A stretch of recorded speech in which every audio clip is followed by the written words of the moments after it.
প্রতিশোধের নেশায় উন্মুক্ত পাকিস্তান ভারতের চারদিক থেকে আক্রমণ করছে। জম্মু, পাঞ্জাব, রাজস্থান জুড়ে এখন শুধুই মিসাইল আর ড্রোনের আঘাত। ভারতের চারদিকে মিসাইল ছুড়ে রীতিমতো অবরুদ্ধ করে ফেলেছে। তবে ভারতও সমান তালে এয়ার ডিফেন্স মিসাইল ছুড়ে জবাব দিচ্ছে বলে দাবি করছে। পাকিস্তানের একটি F-16 যুদ্ধবিমান ভূপাতিত করা হয়েছে বলেও দাবি করেছে ভারত। সব মিলিয়ে ভারতের জম্মু কাশ্মীর, রাজস্থান এবং পাঞ্জাবের আকাশে চলছে এই মুহূর্তে ধুন্ধুমার লড়াই। শুধু মিসাইলই নয়, ড্রোন দিয়েও আঘাত হেনেছে পাকিস্তান। ধর্মশালায় বাতিল করা হয়েছে IPL ম্যাচ।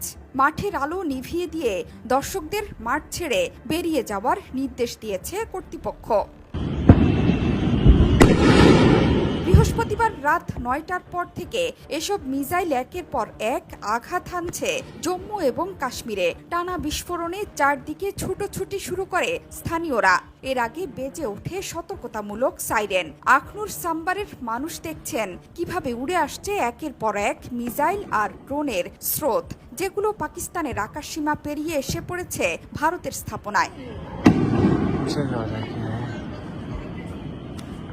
এসব এলাকা পুরোপুরি ব্ল্যাক আউট করে দেওয়া হয়েছে। সক্রিয় করা হয়েছে ভারতের আকাশ প্রতিরক্ষা ব্যবস্থা। যদিও এরই মধ্যে পাকিস্তানের একটি F-16 ফাইটার জেট ভূপাতিত করার দাবি করেছে ভারতীয় গণমাধ্যম ইন্ডিয়া টুডে। গণমাধ্যমগুলো বলছে পাকিস্তান মোট 8টি ক্ষেপণাস্ত্র ভারতের দিকে ছুড়েছে। লক্ষ্যবস্তু জম্মু বিমানবন্দর, সাম্বা, আরিসপুরা, আরিনা এবং আশপাশের এলাকা। আকাশ প্রতিরক্ষা ব্যবস্থা S-400 দিয়ে এই ক্ষেপণাস্ত্রগুলো প্রতিহত করা হয়েছে বলে দাবি করছে ভারত। এরই মধ্যে জম্মু বিশ্ববিদ্যালয়ের সামনেও দুটো পাকিস্তানি ড্রোন গুলি করে ভূপাতিত করা হয়েছে।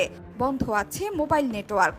জম্মু বিমানবন্দর, পাঠানকোটের বিমান ঘাঁটিতে বাজছে অনবরত সাইরেন। শহরের নানা প্রান্ত থেকে পাওয়া যাচ্ছে বিস্ফোরণের শব্দ। একটি ড্রোন আঘাত এনেছে জম্মু বিমান ঘাঁটিতেও। সর্বোচ্চ সতর্কতা জারি হয়েছে শ্রীনগর বিমান ঘাঁটিতে। উত্তরাখণ্ডেও আঘাত এনেছে পাকিস্তানের মিসাইল ব্যারেজ। জম্মু, পাঠানকোট ও পুঞ্চে টানা সাইরেন বেজে চলেছে। ভারতের হামলার বদলা নিতে বুধবার গভীর রাতে ভারতের 15 জায়গায় সেনা ছাউনিকে টার্গেট করেছিল পাকিস্তান। জোহরা চৌধুরী সেতু, 71।